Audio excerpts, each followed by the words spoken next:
Welcome back to the podcast. In today's episode, we're going to talk to George about his new scriptwriting course and how he's launching an agency. We're also going to talk about each of our goals for the next year for building our creative businesses. What do your work days look like, George? I wish they were. I basically don't have a structure at the moment. I think I'm doing everything quite badly because the way I keep describing it is like I've lit a bunch of fuses and they're now all about to blow up in my face, and I can't stop them. I have to deal with them all because like I've set all these things in motion, and I said the course is coming out on this day. I've promised all of our agency clients this is when we're launching, and so suddenly it's like all these tasks that I thought, okay, yeah, launch an agency. I know obviously that's a lot of work, but I hadn't thought about how long it takes to wait for people to send their applications and sift through all those applications and then pick the best people, interview them, then give them trial scripts, wait for them to write the trial scripts. And then once they've written them, figure out, okay, based on the clients that we've got, who matches up best with who? And these clients, some of them want scripts before we launch. Maybe I could integrate the training with the first script that we write for them, but are they going to be okay with that? Now I need to ask them that. Oh, wait, they're in America. They won't reply until tomorrow. And it's just that plus the course. Honestly, some people that have come through at the absolute death for me to save the course launch. Literally, when we started this call, my landing page for the course has gone live, which again, there were more issues with that. But basically, Tommy's written me, this is Tommy Mallon, if this does go live, Tommy Mallon, he wrote the copy for Ali's more recent P2YA launches. And he wrote me all the copy that I would need for that. And then at the sort of 11th hour, he then pulled in this other guy who's a friend of his to basically turn that into a landing page and a website, which has just gone up. And it's all this stuff that when I said, okay, I'm going to make a course, I just didn't even think of it. And then all the automations and stuff. Thank goodness I had a guy called Daniel Bustamante, who I think he does similar like automation-y things for Ship 30 and those guys. He came in and did this segmentation thing for free. And thank goodness he did, because then like a week later I was like, oh, actually, I really need someone like you to do all the kind of launch automations and email sequences and abandoned cart stuff and all of the stuff that I just hadn't thought of. So he came in and did that. And yeah, it's all like concentrated on January, which is when we're filming this. And if I can just get to Feb, I think we're there. But I think, my work days have no structure, basically. It's just like putting out fires. And then my accountant will call and it'll be like, oh, okay, you've got 3 tiers for this course. Well, they all have different tax implications because the lowest tier is all pre-recorded. And that means something different than tiers 2 and 3, which have live elements and community access. Oh, really? That will be different depending on whether you're, honestly. And so I only found that out yesterday, and the course is going live in a week. And so there was a good chance that basically I could have sold 100 places in the first couple of months or something. All of those people, I could have not charged VAT or applicable tax where I should have done. And that would have then meant that tax that I'd missed would have come out of my own revenue, profit, essentially, because I would have owed that then. And so there's all these things. I'm like, what else don't I know? I've only got a week left to figure it out. So there is no structure whatsoever. But it is a fun challenge, and it is the whole be uncomfortable now so you can be comfortable later thing. But yeah, it's just a lot, and I can't really think very straight about it, to be honest. But we're nearly there, and I am excited. If you had the chance again, would you do that, light all of these fuses because it forces you to act, or do you think you would take a bit more of a backseat and take your time? It's hard to regret it. I think I'm glad I've done it once, but I keep on saying this to my girlfriend that I don't want to ever feel this kind of overwhelmed and busy again. I'm glad I've done it because originally I was like, okay, I'll get the course out, then I'll do the agency after that. But these 2 guys who approached me to kind of help me build it out, that did sort of force me to do it. And now we've got some really exciting clients, and it's meant I've got in gear hiring some writers that I really, really like. And so that's all cool. And I wouldn't undo that, but I definitely don't want to I wouldn't take on this many big projects at once, because there's other stuff behind the scenes as well, like other little things that I'm doing and like consulting gigs that I signed up for X duration of time and like all this other stuff. But yeah, I don't regret it, but I wouldn't do it again. Do you have time to write scripts or do anything else, or are you simply in building structure mode? Just entirely in building. I haven't written a script for over a month. Probably over a month, but which is fine. Like I'm looking forward to getting back to that eventually. Like just having maybe probably just one client that I work for myself. But in the meantime, there's going to be a lot of dealing with the writers who are writing for our clients, and I'm going to be quite hands-on, especially at first while they're finding their feet and making sure everyone's happy there. But eventually I would like to get back to like, okay, one client who is really, really fun and just enjoy writing again. Because I'm definitely feeling elements of all of this stuff. Like there are probably more and more factors than say 2 months ago of what my life looks like that I'm like, okay, I know in 6 months I don't want to be doing this and I don't enjoy this as much as I enjoy that. And I miss getting to do the writing. So that's definitely a thing I'd like to get back. But it's all a good learning curve, I suppose. I wonder what does that do, for you guys? Like obviously, Jamie, you've got the thumbnail vault that you were building out, and that came very, very quickly, and you grew that very, very fast.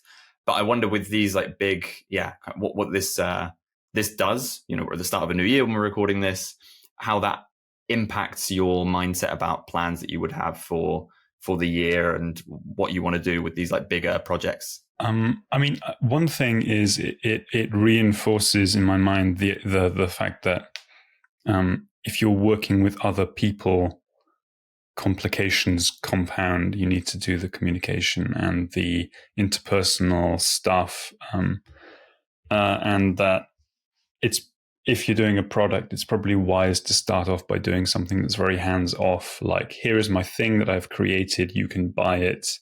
There is no customer support element needed. So I'm thinking if I dip my toes, it reinforces that that's a good place to start, just like you did with retention hub, right? Yeah, that's a very good point. Yeah, I think the last year I sort of lacked when it came to building out digital products. Pretty much everything I did required me and my time. Consulting calls, channel management work, thumbnail design, everything was tied to me sat at a computer doing the work. And I enjoy doing all of that, but you're obviously quite capped there in terms of the ceiling of growing your business. And something that I like what you did, George, was you had all these Notion templates that you had for free. You had some paid things. You had the retention hub.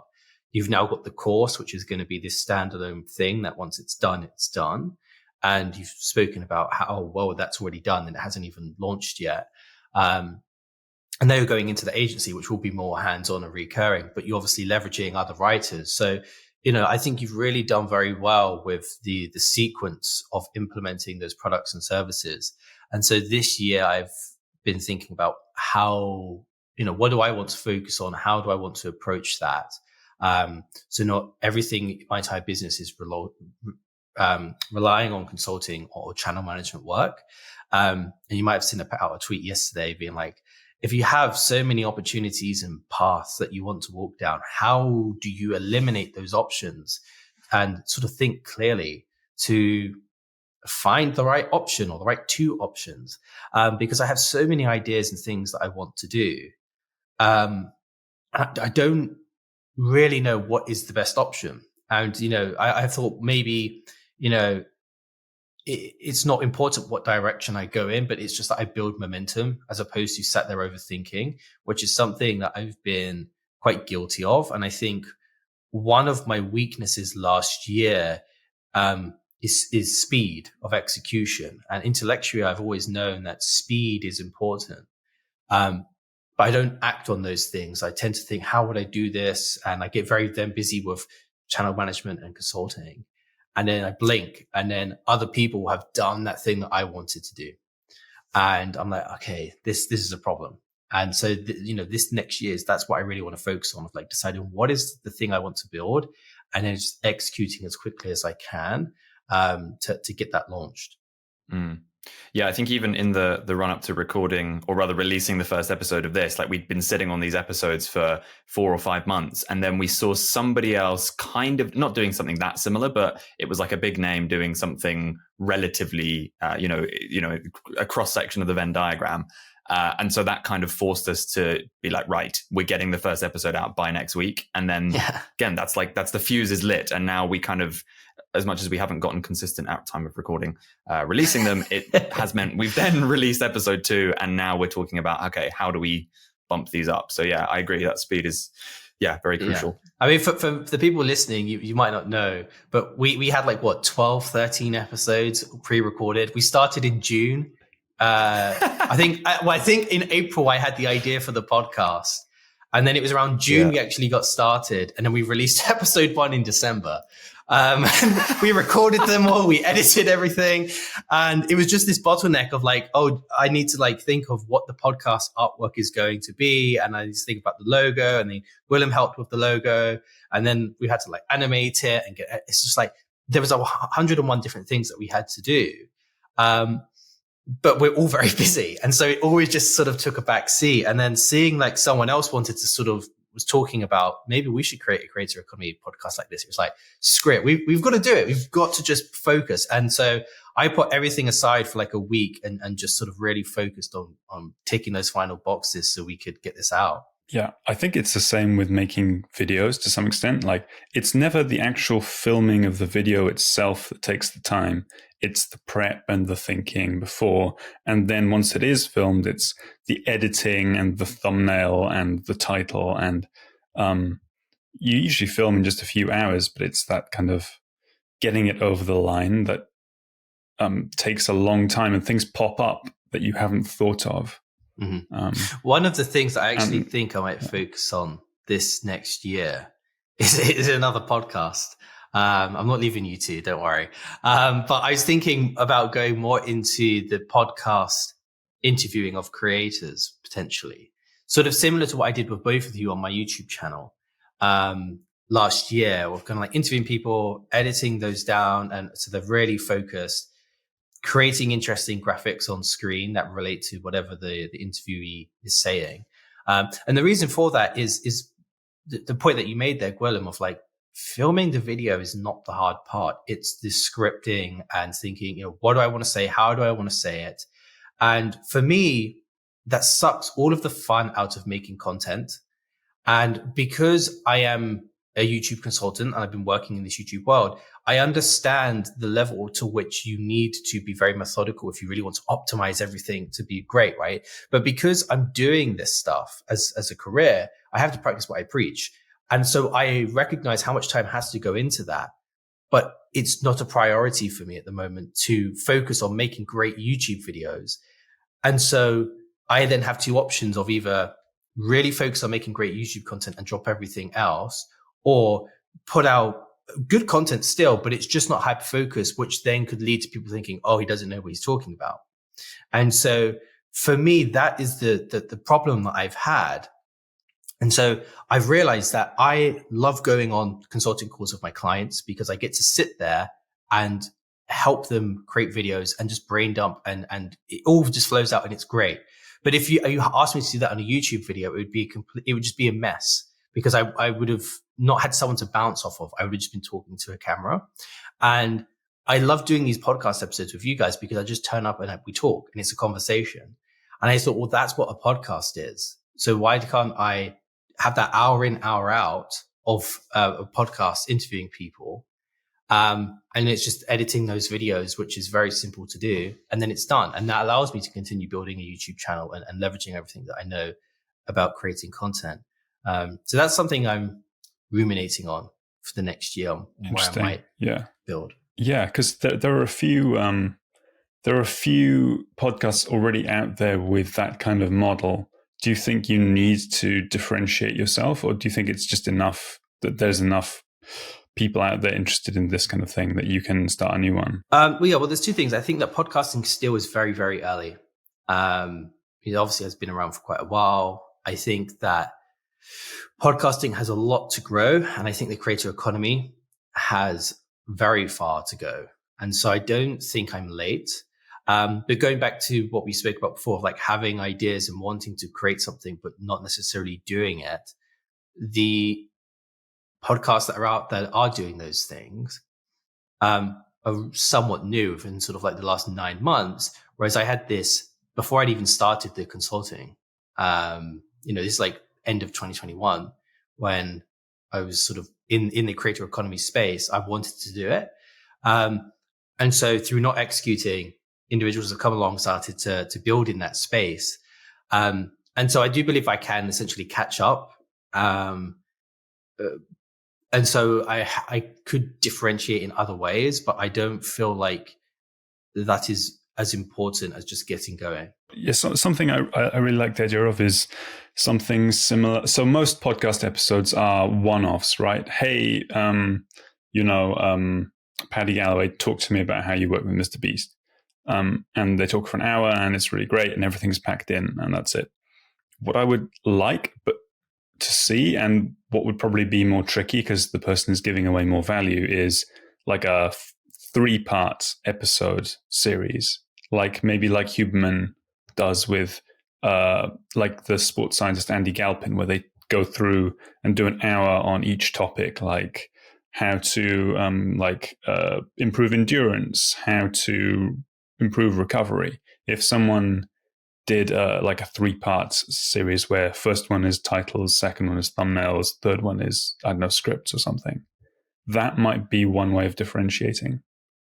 But again, how do you get people to commit to that, right, when they're not getting a piece of the profits? True. I suppose the easy sell, well, I suppose it depends what level they're at, but like I would, if I did creator science with Jay Klaus and that video got like 70,000 views, and that for the next kind of 2 or 3 weeks, that blew up kind of everything that I was doing. My newsletter suddenly got a huge influx of subscribers. Same with Twitter. My revenue went up as a result. Loads more people buying the retention hub. It wouldn't take much convincing, and I probably would have said yes beforehand, knowing the opportunity. If you're like getting people who are lower than you in the kind of running, potentially that, it's an easy sell. For someone who's maybe further ahead, could be trickier, but it's all like more exposure. And I guess even if you're a huge creator, you don't know that this particular, like I did a podcast the other day for someone who, they're more focused on entrepreneurship and business and that kind of thing. But it was still a really good opportunity because I thought, that's a whole subset of people who probably don't know me at all. And so there's less kind of, market penetration or whatever. So yeah, I don't know if it would be a particularly hard sell as long as they've got the time in their calendar to do more than one. Also, it is much easier, to be fair, doing a second podcast with someone you've already spoken to than doing a whole new one all over again. Yeah, like I wrote a list of, attempted to write a list of 100 guests that I would love to have on. And these are like, big names down to people that I know. It's sort of like my wish list. And it ended up overshooting 100 and going to like 220. And then I ended up like rearranging that list into who are the people that I already know, who are the people that I've spoken to. And a lot of them are already in my network. I have like a very strong network. And so I think it would be quite straightforward for me to get guests on a podcast. I think that the weakness that a lot of the other creator interview podcasts have is that they're not frequent. It's like one a month or one every 3 weeks. Whereas I watched Chris Williamson grow Modern Wisdom from under 10,000 subs. I don't know how I found it, but I was watching him from under 10K and I thought he was very good. And I subscribed because he was so frequent. He does 3 episodes a week. And he's done that for years now. He's never missed a week and he's done 3 a week. And I was thinking, what if I could just do 1 a week? Like that immediately would make that would be a huge differentiator to the other creator economy podcasts, and just start to ramp that up. So that's something that I've thought about doing, because I like talking to people and I prefer to just sit and talk to people as opposed to like writing tweet threads and blog posts and things like that, which I know others do. I just like having conversations and picking people's brains. I listen to podcasts and videos like that all the time. And so I feel like for me, it's a natural progression to go and do something like that. But I haven't pulled the trigger yet. Again, it's just an idea, but I need to, execute on it. So I'm not, in 3 months' time, still talking about going to do it. Yeah, I think this could be another situation where when this episode comes out, much like me, I was watching back our second episode as we released it, where I'm like, hey, I'll have finished my course within the next month and a half, 2 hours of work a day. We'll probably be watching this back when this comes out, and you'll probably maybe have already made a start. Fingers crossed. Yeah, hopefully. Gwilym, I'm interested then. So we've kind of covered, yes, Jamie's goals for the year, my goals for just the next month, basically, and then to relax for the remaining 10 months. I know you're sort of in the process of getting newsletter vamped up again. Is there anything else on your horizon? To be honest, I think the main thing is Twitter, just doing more stuff on Twitter, because I think looking from the outside, someone looking at, so you setting up the course,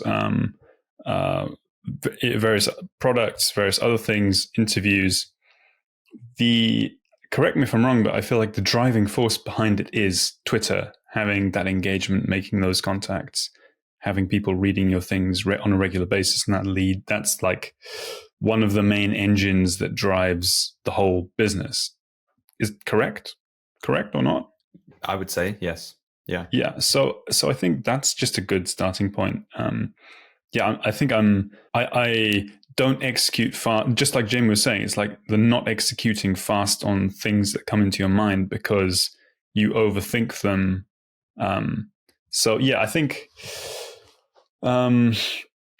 I think the thing I need to work on is just executing faster, having less of a filter of like, is this really useful? Should I really post this? And more just like send it off. Yeah. So I think that's my main focus is getting less of a block around about putting things out on Twitter, being like, this is probably valuable. Some people know about this already, but most people probably don't. Yeah. Every single time that I've tweeted, my business grows. And I go in and out of these phases where I'm quite consistent and I'm more open to tweeting things. And I feel very positive. I get this momentum, and it's interesting to see who responds to you and what opportunities come from that. And then I have these other moments where I get very busy with my actual client work, and Twitter, I just don't care about it. And it sort of falls to the wayside. And my newsletter was like that at one point too. And this year I want to be more committed to tweeting and interacting with others, because it is such a missed opportunity. And I think I've said this to you before ages ago, George, but it's something that I think you do very, very well.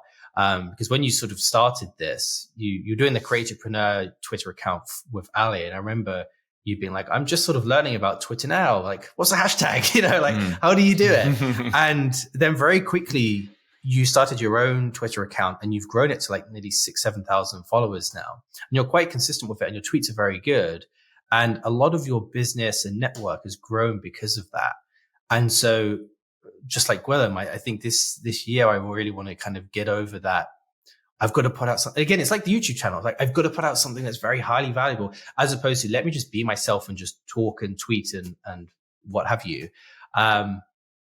Because I just think it's better to be seen than to not be seen at all. That's also something I've had in my mind, is that even if you send something out, maybe it doesn't get many likes or comments or whatever, I scroll past things all the time that have not many comments or likes or that engagement. Even if you don't get that much engagement, you're still getting people's eyeballs and they're remembering you again that week or that day. So I think it's worth doing. Obviously, don't carry on doing it if you're not getting engagement. How do you think about Twitter or X as a platform, George? Like, what is the lens at which you look at Twitter? Because, like I say, you're very consistent with it. You must have some sort of mental model for how you see writing content and putting it out there. Maybe you didn't realize you do. I probably don't realize I do. When you said it, I was like, oh, philosophically, how do I feel about this platform? I think it was easier than doing a YouTube channel when I first started out, because like we said, there's all these extra things that pop up with YouTube videos. And similarly, because I'm preaching all of this stuff and I'm working on it with clients, I feel like I would need to put that same amount of time into YouTube, which I currently just can't do, even though it is something I would love to do maybe in the next year or so. So it was just an easier way of getting things out there, I suppose. And then it just bounced off of the newsletter. I think the first thing was getting consistent with the newsletter, to be honest. That probably underpinned everything else, because then actually I had a call with Alex Lull, who does the Steel Club, And this was at a time when my newsletter was really consistent. This was about 6 months ago, but my tweets kind of weren't. And I think I had this same mental block where I was reading them back and I was like, I suppose I could turn this into a thread, but is there really enough stuff in this one?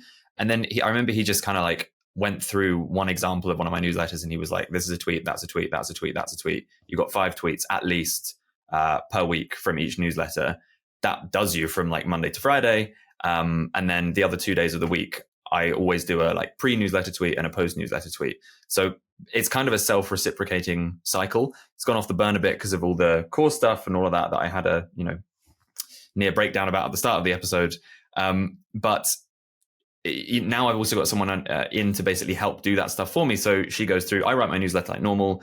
She goes through and pulls out potential tweets for it. I maybe just tighten them up slightly. And then it's her job to then put those in a Notion calendar, ensuring that the same topic doesn't come up too regularly. So from the same newsletter, one tweet will go like 4 weeks ahead. Then another tweet from that newsletter will go out 6 weeks ahead, that kind of thing.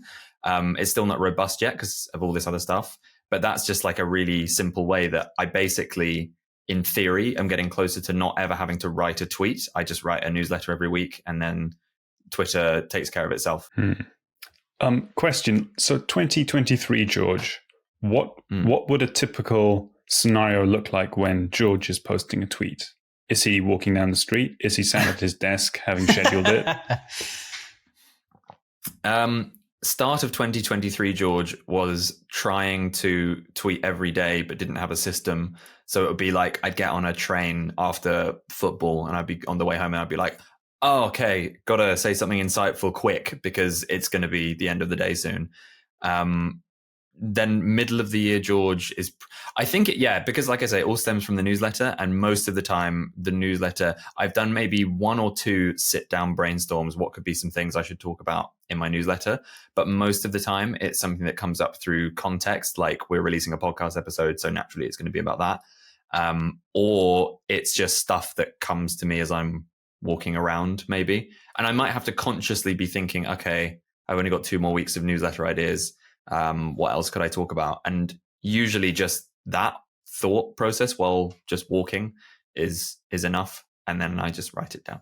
So we've peeled back another layer of the onion in reverse engineering what George does. And it's actually newsletter. It's at the heart of it, not Twitter. That's good to hear because I was thinking about my newsletter because it's actually so like meta all of this because I was listening to our podcast episode that we recorded 6 months ago that I completely forgot about. And I was listening to it and I was like, oh, okay. Like this is when Gwilym was sort of considering, should I start a newsletter? What tips do you have? And Gwilym was sort of asking me with my newsletter, how do I feel about just having 3 links that I share from within the creator economy? And if you're not subscribed to a newsletter, it's basically, here's this great video that I watched on how to grow your YouTube channel, or here's this blog post that someone's put out on how to monetize and, what have you. And that was my strategy at that particular moment because I didn't want it to take up much of my time. I didn't want to spend all my time writing. Whereas now I'm finding for this year, I'm sort of leaning now more towards actually talking about these things, for the reasons that you mentioned, George, in that it is essentially like the big piece of content that can be chopped up into so many little things. It can be made into Instagram carousel, a LinkedIn carousel, a LinkedIn post, a blog post, a Twitter thread, just a standalone tweet. It can be, made into like a bazillion different things. And so I'm thinking, okay, maybe I now need to look into writing a newsletter at the beginning, which then goes into the links at the bottom half of the newsletter. So it's not just about these 3 interesting links that I've found about growing your platform. So this is all positive to hear because if it helps me with Twitter, then perfect. Yeah, for sure. I think one additional model is something that I haven't ended up using. It just hasn't quite suited my style. But Justin Welsh, his whole Content OS thing, which I took, it was really, really good. It's, again, not something that I've carried forward particularly just because of the nature of how I write and whatever. But his model is the hub and spoke model, if you've heard of that, where it's like the hub piece of content is the newsletter. And then the spokes that come off of it are basically, he will have, and I don't think I'm just like revealing the whole thesis of his course. I'm pretty sure he talks about this stuff publicly as well. The course is more about how to implement it and more specific examples. But it's like he has formats of tweets from either himself or other people that have been proven to work really well. And then he has those like 6 formats that basically any topic that he writes about can be plugged in, and you basically write the same tweet 6 times but from a different angle. So maybe one of them, I can't remember what his like different versions are, but one that you've probably seen him do if you follow Justin Welsh is like a then versus now type thing, where it would be like, or in the past, here's a bullet point, here's a bullet point, here's a bullet point. I think it's old way, new way. I think that's how he phrases it. Old way, ineffective, ineffective, ineffective, new way, ... And so that's like one way of doing it. But then he could also just write the same kind of thing that he's saying in a different way, where he just says, oh, I'm seeing lots of people doing this. This is a great way to grow your business. And it's like, as long as he tweets those things apart from each other, you can kind of just generate the same. You can turn every tweet into 6 tweets or more tweets, depending on how many successful formats you've got, which I think is really, really valuable. But I haven't ended up using it, but it's a good idea. It's funny, if you're on Twitter for long enough in the same circles, it's a bit like in the Matrix, where the people who will do it long enough, they start being able to see the code behind the images. It's like you start seeing the hidden patterns everywhere, where you're like, I see what you're doing here. That's why, again, I always get a bit nervous tweeting, because I'm like, oh, is that just like obvious? Like, because I know there's a website, I forget what it's called, where it basically has like loads of tweet templates. And I see those types of tweets all the time. And I'm like, are you really like an original thinker? Or is that like that interesting just because you're saying the same thing everyone else is saying, just slightly differently? But then again, it grows people's audiences. So I guess it is. I don't know. True. And I think it's just, I think Ed from Film Booth is a really good example where his, when you distill his advice down, it's like a lot of people, if you've watched his content on YouTube, you'll kind of already have a good sense of it. If you've read all of his tweets already, I think with most people, if you've been reading their tweets for a year, it's not often the percentage of tweets you read that will teach you something new are probably lower. But I think with someone like him, because of he uses the same kind of metaphors in his tweets that he does in his videos.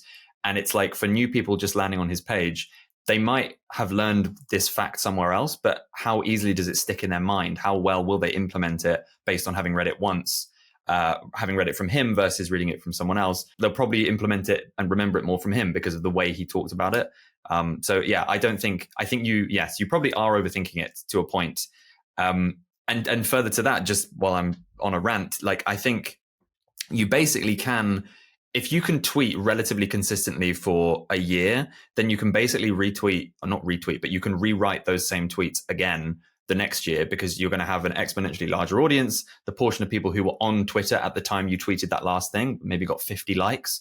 In a year's time, you're going to have 10,000 more followers than you had then. And so almost no one will have seen that thing. And so there really is no harm and no shame. And it's actually valuable for you to rewrite those things. And that's something I did earlier in the year, was just went back through and thought, okay, from 2021, 22, which tweets perform well? Okay, interesting. I don't actually think that in this way anymore. Maybe I could upgrade it, or maybe I do think this in the same way, but I can write it better because I've gotten better at writing and come out with something again. Also, I think one of the most entertaining tweet formats is the Twitter person who is on a crusade about something. This is their thing. They want to talk about it. And their tweet starts with, I am like writing to you again with more information about this thing that I really want you to believe in.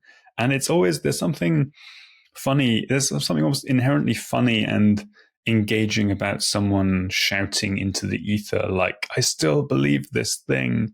Here is another piece of evidence for it.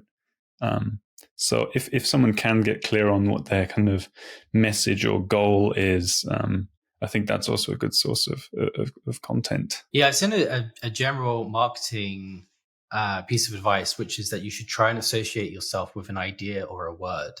And if you are someone who's like saying, this is something I believe, here's another instance of it happening, here's another instance, and it's happening over the course of like 2-3 years, if you're doing that, people are going to connect you with that idea. And that can obviously can be very beneficial depending on what you choose. Going back to Justin Welsh, he's like the solopreneur, right? That's who you think of when you hear the word solopreneur. Have you guys thought about that much? Because I know we've spoken a bit in the past about aligning yourself to a certain type of word. I know, George, for you, it was like the retention hub. and then you sort of went, oh, I don't really want to be known as the retention guy. Let me pivot a little bit. How do you guys feel about that now? Do you want to be associated with a word or an idea? And if so, what is it? Yeah, I feel like it's something that should come at least partly organically, or like the start of it should be something organic. And then you can really drill down and think, what is this really? How can I expand this? So for me, that's the starting point. What am I, because I don't have anything at the moment, and think, what would it be?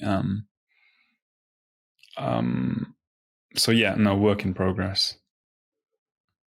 For you, George, I'm assuming something around script writing, storytelling. Yeah, it's just pretty much script writing, especially with the course and the agency coming out together. I think that's my big push to be just if you want someone to write your script well, or you want to learn more about that specific skill beyond like, okay, my thumbnails are good, my titles are good, people click on, but why do they not necessarily watch all of it? How could I write in a more engaging way? How can I be more creative? Whatever. That's they come to me or something that is under my umbrella. That's kind of what I'm pushing for at the moment, which feels a bit scary, but I'm hoping it works. Yeah, no, I think it's good because you're committing to script writing, which is just so broad. There's so much to talk about there, and yeah, I think that was a very natural progression, as Gwilym said. That came quite organically. So it'll be interesting to hear where you end up with them, with what you really want to. I think where I lean towards now as a very broad strokes opening is something like very high quality in educational, methodical content. That's kind of the theme of a lot of the stuff I've written for Ali. Things I work with Brian Johnson. So something that's the beginnings of an idea.